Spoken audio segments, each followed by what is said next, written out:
नमस्कार दोस्तों आज की हमारी क्लास होगी फैक्टर के ऊपर यानी कि गुणनखंड के ऊपर।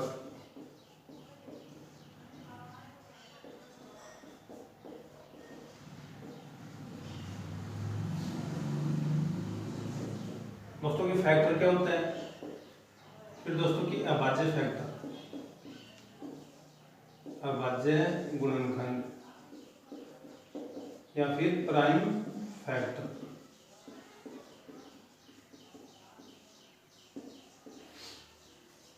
दोस्तों जो अपना टॉपिक था, इसी टॉपिक के ऊपर जो फर्स्ट अपनी टाइप थी वो थी अभाज्य संख्या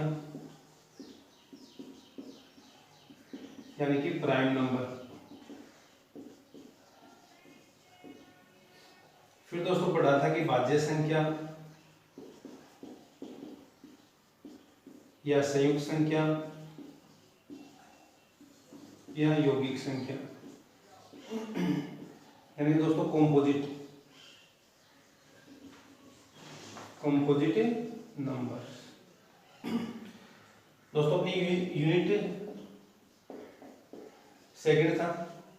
यूनिट सेकंड में जो फर्स्ट टाइप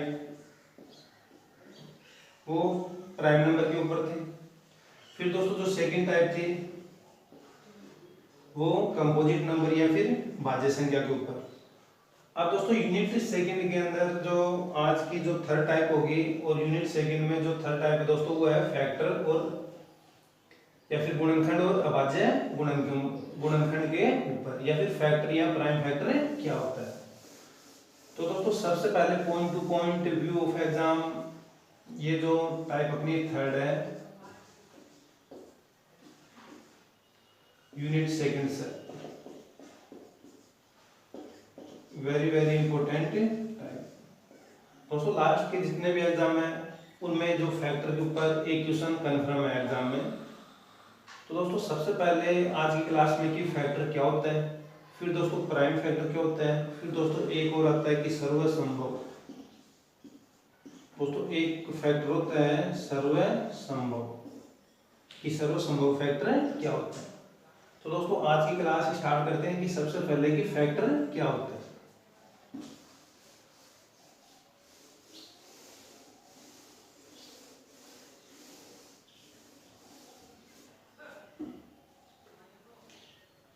तो दोस्तों सबसे पहले फैक्टर के बारे में पढ़ते हैं। तो दोस्तों फैक्टर क्या होता है कि किसी भी संख्या में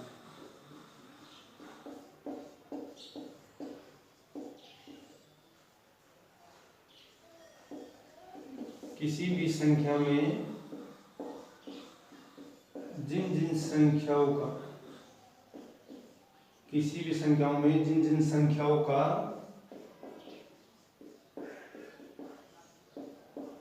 पूरा भाग जाता है वे संख्याएं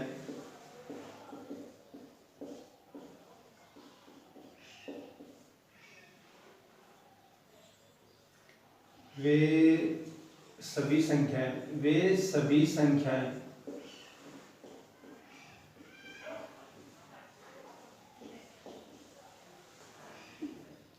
उस संख्या का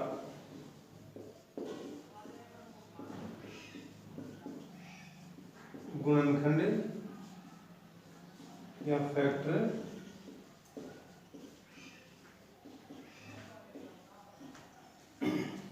तो दोस्तों फैक्टर क्या होता है कि किसी भी संख्या में या फिर कोई नंबर है दोस्तों, उस नंबर को जो भी संख्या डिवाइड करती है वो संख्या क्या होती है, जो डिवाइड करने वाली संख्या दोस्तों वो उस संख्या की क्या होती है, फैक्टर होती है। दोस्तों फॉर एग्जांपल दोस्तों सबसे पहले मैं पूछूं कि 2 के फैक्टर कितने, फैक्टर ऑफ 2, 2 के गुणनखंड।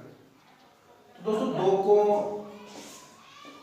एक तो 1 से पूरी तरह विभाजित है, और दोस्तों 1 2 से पूरी तरह विभाजित है। दोस्तों पूरी तरह विभाजित का मतलब शेष फल कितना होना चाहिए, 0।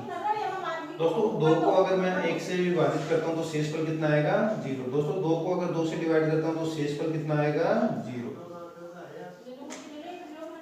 तो दोस्तों शेषफल 0 आने का मतलब कि जो 2 है, 2 का एक तो 1 से डिवाइड किया और 2 को 2 से डिवाइड किया तो शेषफल कितना आ गया 0। तो दोस्तों ये होता है पूरी तरह से विभाजित या पूरा भाग है। तो दोस्तों 2 के गुणनखंड क्या होंगे 1 और 2।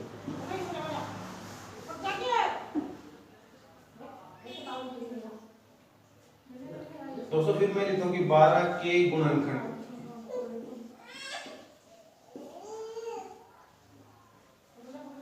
दोस्तों इसी में ध्यान देना, नोट करना कि मैंने ये पूछा कि 2 के जो फैक्टर है वो कितने होते हैं 2 के गुणनखंड। तो दोस्तों मैं ये ही पूछूं कि 2 के गुणज कितने होते हैं। दोस्तों ये नोट करना है, ये दोनों डिफरेंट है, गुणनखंड या फिर फैक्टर और मल्टीपल में। तो दोस्तों 2 के गुणज 2 4 6 8। दोस्तों ये तो मल्टीपल होता है और दोस्तों ये है फैक्टर। तो दोस्तों आज की क्लास है फैक्टर के ऊपर है। तो दोस्तों 2 के गुणनखंड है वो कितना 1 2 और 2 के गुणज 1 2 4 6 8 10।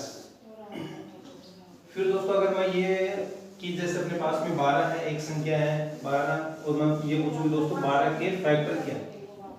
दोस्तों यहाँ 12 के गुणनखंड। तो दोस्तों गुणनखंड का मतलब ये है कि 12 किन किन संख्याओं से विभाजित है। दोस्तों 12 में 1 का पूरा भाग तो शेषफल 0। फिर दोस्तों 12 को अगर मैं 2 से डिवाइड करता हूँ तो शेषफल कितना 0। फिर दोस्तों 12 को अगर मैं 3 से डिवाइड करता हूँ तो शेषफल कितना 0। फिर दोस्तों 12 को अगर मैं 4 से डिवाइड करता हूँ तो शेषफल कितना 0। फिर 12 को अगर मैं 6 से डिवाइड करता हूँ तो शेषफल कितना 0। फिर दोस्तों 12 को अगर मैं 12 से डिवाइड करता हूँ तो शेषफल कितना 0। तो दोस्तों मीन्स मतलब क्या होगा कि 12 है, 12 को कौन सी संख्या विभाजित कर रही है पूरी विभाजित, यानी कि जहाँ शेषफल 0 हो। तो दोस्तों 12 को कौन सी संख्या 1। दोस्तों 12 में 2 का भाग, 12 को 3 संख्या पूरी या फिर 12 को ये जो 3 है पूरी तरह से विभाजित है। दोस्तों 12 4 से भी है, 6 से भी है और 12 से भी है। तो दोस्तों ये क्या हो गया 12 के गुणनखंड।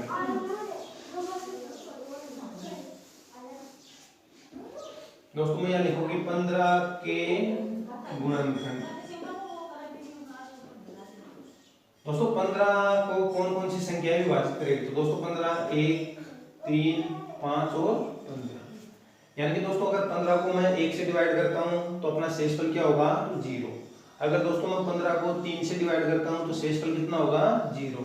अगर 15 को 5 से डिवाइड करता हूं तो शेषफल कितना होगा 0। और फिर दोस्तों 15 को अगर 15 से डिवाइड करता हूं तो शेषफल कितना 0। दोस्तों आगे अभ्यास करते हैं कुछ और 20 के गुणनखंड। तो दोस्तों 20 में 1 2 4 5 10 और 20। दोस्तों 20 को 1 विभाजित करेगा, 20 को 2 भी विभाजित करेगा, 20 को 4 भी विभाजित करेगा, 20 को 5 भी और दोस्तों 20 को 10 भी और दोस्तों 20 को 100 यानी कि खुद 20 भी ही विभाजित करेगा। तो दोस्तों 20 के गुणनखंड क्या हो गए 1 2 4 5 10 और 20। अगर दोस्तों मैं यहाँ लिखूंगी 24 के गुणनखंड। दोस्तों 20 सिर्फ फैक्टर की बात हो रही है, नहीं कि प्राइम फैक्टर की। दोस्तों यहाँ सिर्फ फैक्टर की बात हो रही है, यहाँ सिर्फ है गुणनखंड। दोस्तों अभाज्य गुणनखंड वो अलग होता है। दोस्तों यहाँ जो आज की क्लास है वो सिर्फ फैक्टर के ऊपर है। दोस्तों फैक्टर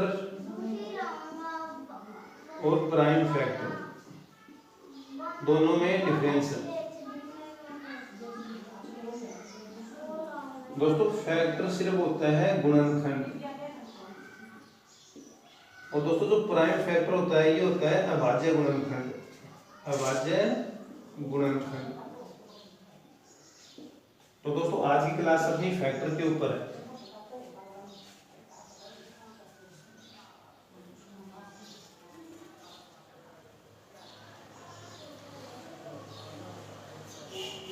तो दोस्तों लास्ट अपना अभ्यास है कि 24 के गुणनखंड। तो दोस्तों 24 को कौन सी संख्याएं विभाजित करेगी। दोस्तों 24 नहीं 24 को कौन सी संख्या विभाजित करेगी। तो दोस्तों 24 में 1 2 3 4, 6, 8, 12 और 24। तो दोस्तों ये हो गया 24 के गुणनखंड। तो दोस्तों ये था अपना फैक्टर। अब दोस्तों फैक्टर के ऊपर कुछ इंपॉर्टेंट पॉइंट्स हैं, उनको आप लोगों को नोट करना है। तो दोस्तों उम्मीद है कि फैक्टर क्या होता है आप लोग समझ पाए।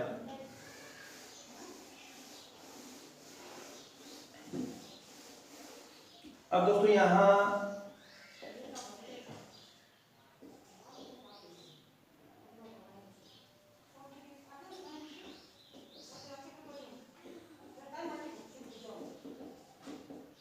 कुछ इंपॉर्टेंट पॉइंट है दोस्तों, जैसे दोस्तों इनको रटना नहीं है दोस्तों। एग्जांपल जैसे मैं यहां ये करता हूं कि 8 के गुणनखंड। दोस्तों एग्जांपल के साथ में एक्सप्लेन करते हैं। फिर दोस्तों यहां मैं लिख दूं कि 20 के गुणनखंड। दोस्तों ध्यान देना, view of exam important points हैं, इनको रटना बिल्कुल भी नहीं है दोस्तों। अगर मैं गुणनखंड या फिर फैक्टर चेक करता हूं तो दोस्तों 8 में 1, 2, 4 और 8। दोस्तों अगर 20 के मैं फैक्टर चेक करता हूं तो 1, 2, 4, 5, 10 और 20।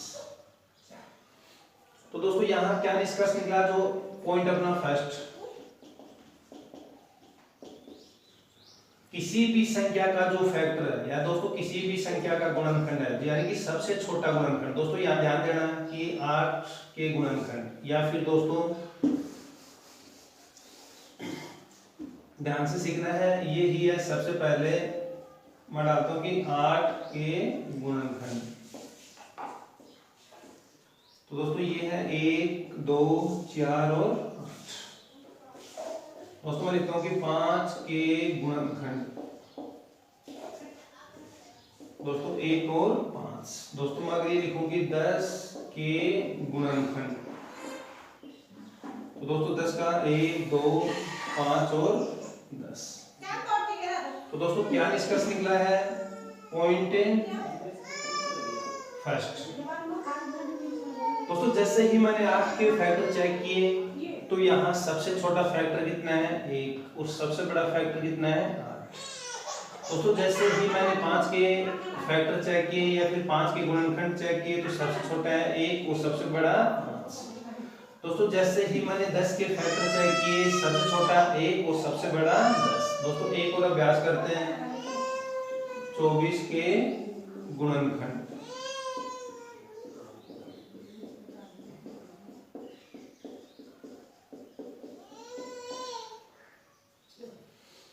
दोस्तों एक और अभ्यास करते हैं, 36 के गुणनखंड। तो दोस्तों 1, 2, 3, 4, 6, 9, 12, 18 और 36।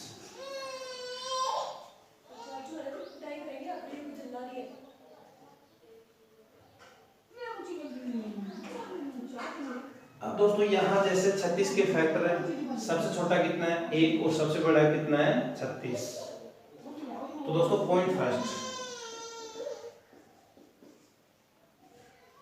किसी भी संख्या का सबसे छोटा फैक्टर दोस्तों कितना होता है, 1। दोस्तों सबसे छोटा फैक्टर,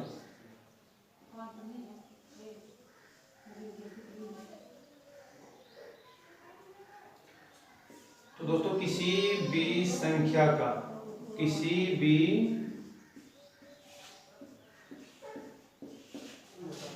संख्या का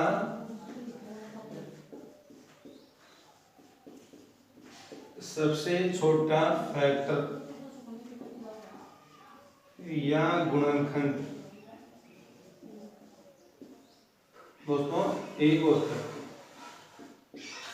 तो दोस्तों ये था अपना फर्स्ट पॉइंट कि कोई भी संख्या हो दोस्तों, कैसी भी संख्या हो, किसी भी संख्या का जो सबसे छोटा फैक्टर वो कितना होता है, 1 होता है।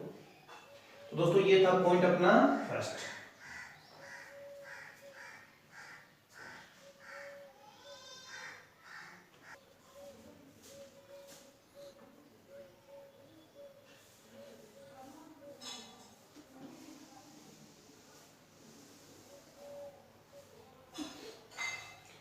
दोस्तों अपना पॉइंट सेकंड। दोस्तों पॉइंट सेकंड ये है कि किसी भी संख्या का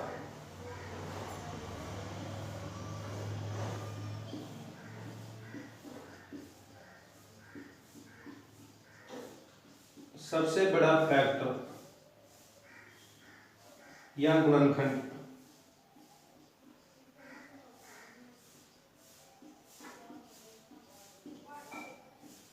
स्वयं वही संख्या होती है।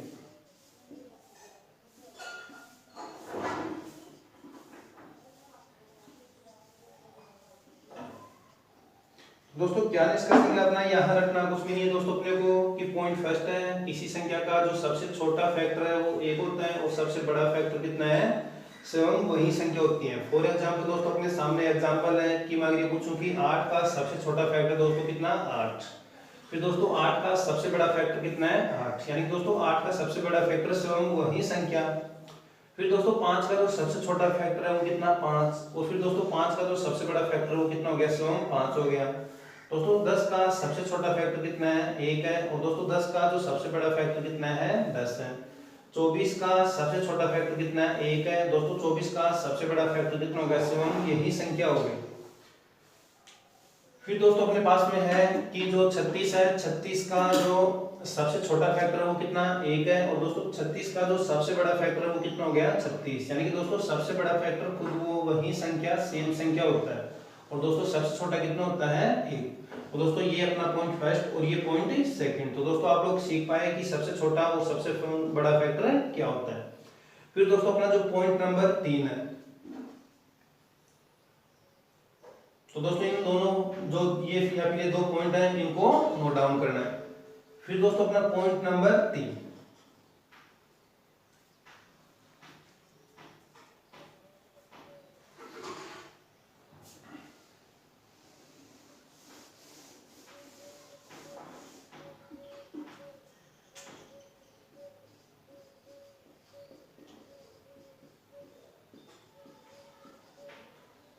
दोस्तों किसी भी संख्या के जो फैक्टर होते हैं उनकी संख्या निश्चित होती है। किसी भी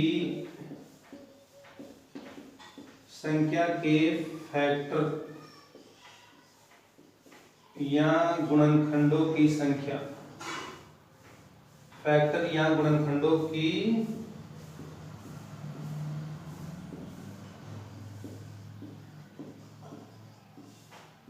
संख्या निश्चित होती है, यानी कि दोस्तों इनका टोटल काउंट कर सकते हैं। तो दोस्तों ये था अपना पॉइंट नंबर 3, किसी भी संख्या के फैक्टर या गुणनखंडों की संख्या दोस्तों क्या होती है निश्चित होती है। दोस्तों फॉर एग्जांपल 8 के अगर मैं पूछूं कि गुणनखंड कितने हैं दोस्तों, तो 8 के गुणनखंड कितने हो गए 1 2 3 और 4। दोस्तों अगर 5 के गुणनखंड पूछूं तो दोस्तों 5 के कितने हो गए 2। दोस्तों 10 के अगर गुणनखंड पूछूं तो कितना हो गया 1 2 3 और 4। दोस्तों 24 के गुणनखंड अगर तो 1 2 3 4 5 6 7 और 8। दोस्तों 36 के गुणनखंड 1 2 3 4 5 6 7 8 और 9। तो दोस्तों अपना पॉइंट नंबर 3 है किसी भी संख्या के फैक्टर या गुणनखंडों की संख्या क्या होती है निश्चित होती है, यानी कि दोस्तों इनका क्या कर सकते हैं काउंट कर सकते हैं।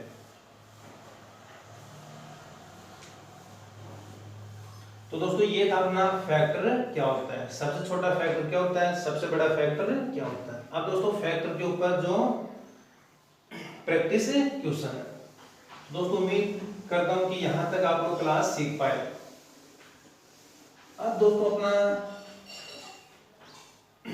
फैक्टर के ऊपर जो अपना आज का फर्स्ट क्वेश्चन या फिर आज की क्लास का जो फर्स्ट क्वेश्चन, दोस्तों फर्स्ट क्वेश्चन अपना ये है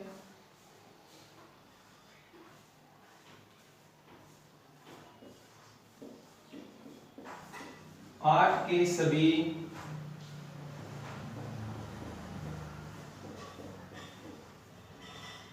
गुणनखंडों का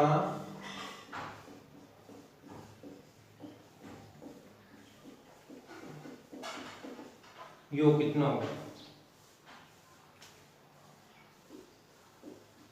फिर दोस्तों सेकेंड है कि 8 का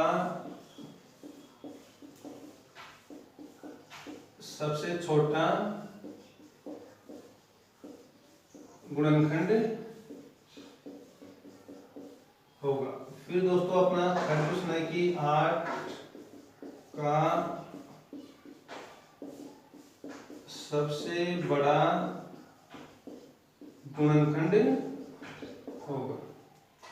फिर दोस्तों इसी के ऊपर अपना लास्ट क्वेश्चन ये है कि 8 के गुणनखंडों का एवरेज। दोस्तों 8 के गुणनखंडों का औसत कितना होगा।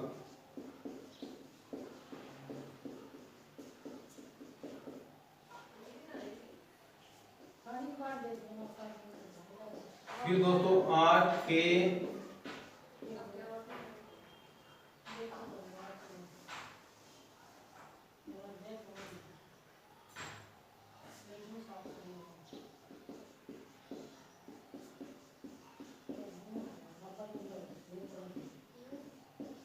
सम गुणनखंडों की संख्या।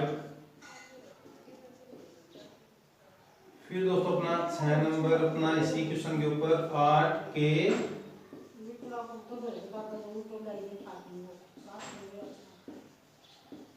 विषम गुणनखंडों की संख्या होगी।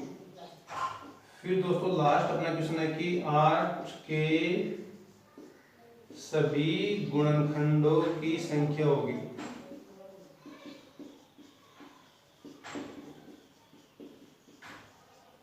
दोस्तों क्वेश्चन को चेंज नहीं किया दोस्तों, एक ही क्वेश्चन के ऊपर जितने क्वेश्चन की दोस्तों 8 के सभी गुणनखंडों का योग कितना होगा।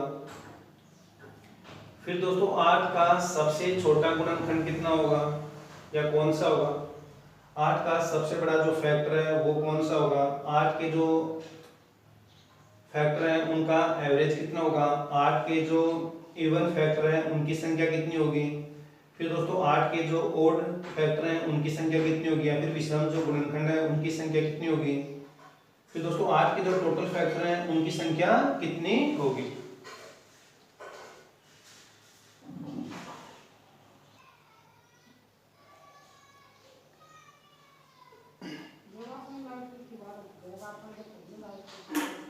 तो दोस्तों पॉइंट है अपने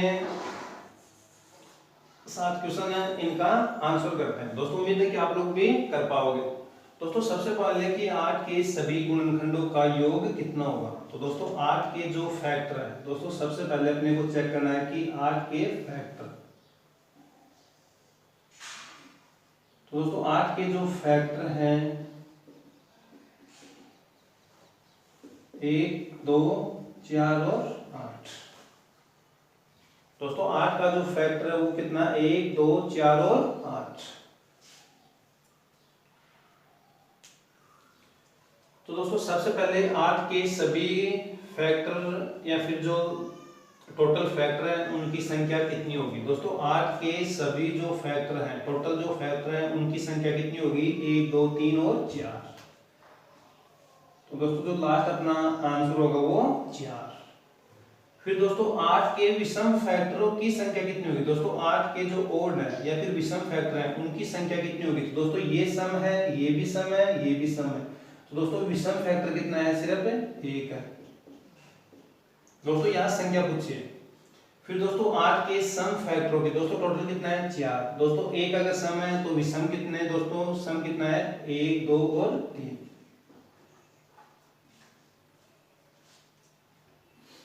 फिर दोस्तों 8 के जो फैक्टर हैं उनका एवरेज, 8 का सबसे बड़ा गुणनखंड और 8 का सबसे छोटा फैक्टर। तो दोस्तों 8 का जो सबसे छोटा फैक्टर है वो कितना होगा 1 होगा। फिर दोस्तों 8 का सबसे बड़ा फैक्टर खुद वो संख्या होती है दोस्तों 8। फिर दोस्तों अपने पास में क्वेश्चन है कि 8 के सभी फैक्टर हैं उनका सम कितना होगा या फिर योग कितना होगा। तो दोस्तों अब योग।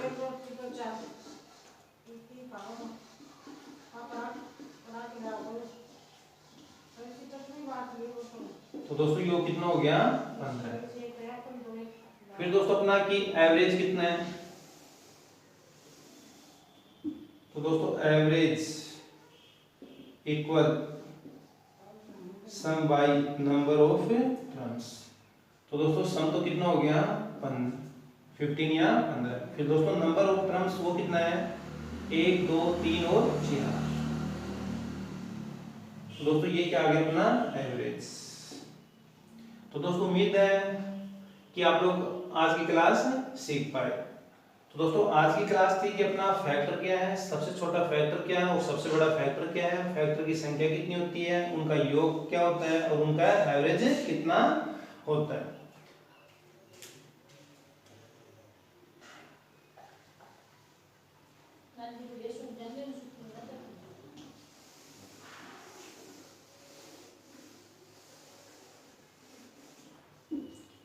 अब दोस्तों फैक्टर के बाद में अपना नेक्स्ट जो इसी के ऊपर जो टॉपिक होगा फैक्टर के ऊपर वो होता है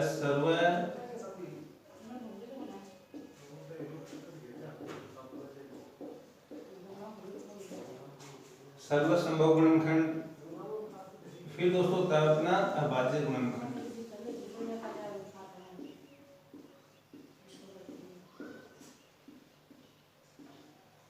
दोस्तों जो अभाज्य है फिर प्राइम जो फैक्टर होता है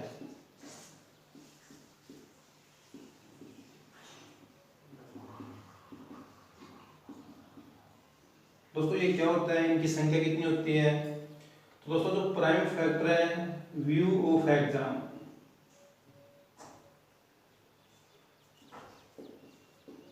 वेरी इंपोर्टेंट टाइप है दोस्तों। तो दोस्तों सर्वसंभव फैक्टर, सर्वसंभव गुणनखंड और जो अभाज्य गुणनखंड है इनको कल की क्लास में सीखते हैं। तो दोस्तों आज की क्लास में इतना है।